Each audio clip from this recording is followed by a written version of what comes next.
तो एक टाइम का सूखी रोटी मिलेगी तो सूखी रोटी खाएंगे, मगर चू नहीं करिएगा। ये तपस्या होगी, आपकी साधना होगी आपकी। लोग तो तप करते हैं व्रत रह करके, उपवास करके पूरा दिन, फिर सात शाम के फलाहार लेते हैं। तो ये तीर्थ क्षेत्र में कम से कम इतना कर ले कि जो भगवान देंगे, जैसा रखेंगे हम वैसा रहेंगे। एक मैं छोटा सा आपको दृष्टांत दूं कि एक गुरु और शिष्य थे। वो गुरु और शिष्य तीर्थाटन में जा रहे थे, तीर्थ में जा रहे थे कहीं। तो चलते चलते चलते चलते हिमालय की पगडंडियों में, पहाड़ी क्षेत्र में से गुजर रहे थे। तो एक जगह पर शीतल छाया मिली तो गुरु ने कहा, बोले बेटा ऐसा करते हैं यहीं विश्राम कर लेते हैं, फिर चलते हैं आगे। और भूख भी लगी है, प्यास लगी है, तो ऐसा कर गंगा जी से जाकर के और कमंडल में जल ले आ जाकर के, और वहीं गुरुजी विश्राम करने लग गए।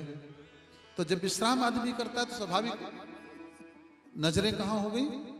ऊपर की ओर हो गई। और जब नजर ऊपर की ओर हुई तो देखते क्या है, भगवान ने सुंदर सुंदर फल पेड़ में लगे हुए हैं।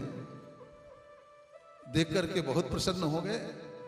अरे वाह प्रभु, मैं तो जल ही अभी केवल बुलवाया था, आपने तो फल भी दे दिया, आपने तो पूरी व्यवस्था कर दी हमारी। आपकी जय हो, आपकी जय हो। जैसे चेला जल लेकर के आया तो बोले बेटा देखो कितने प्यारे प्यारे फल लगे हुए हैं, पके पके।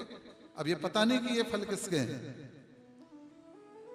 तो गुरु ने तुरंत उसको तोड़ा और तोड़ करके शिष्य को दिया। बोले बेटा बता, खा के बता कैसा, कैसे हैं, मीठे हैं, खट्टे हैं, कड़वे हैं, कैसे हैं?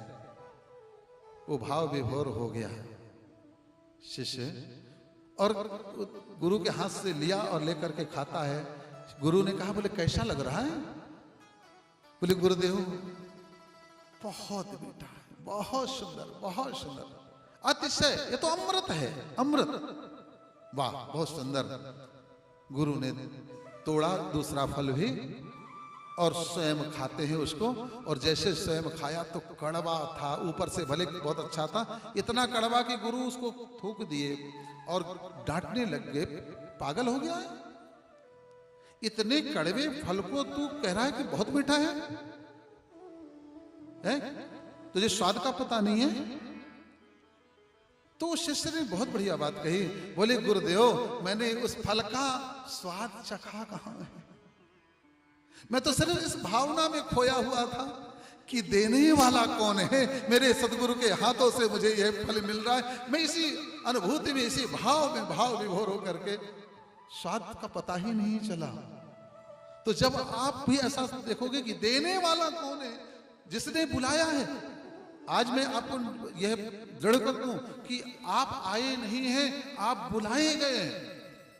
इस पावन पुण्य धरा में आप बुलाए गए हैं। इस अनुष्ठान में यहां मां गायत्री ने आपको बुलाया है, गुरुदेव ने बुलाया है, मां गंगा ने आपको यहां बुलाया है, इस देव भूमि ने आपको यहां बुलाया है।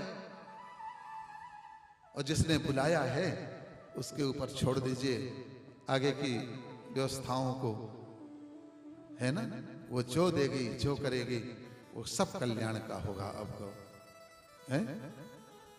तो 7 दिनों तक हमें एक मंदाकिनी तो यहां से प्रवाहित है, जहां आप आते ही जा जा करके, और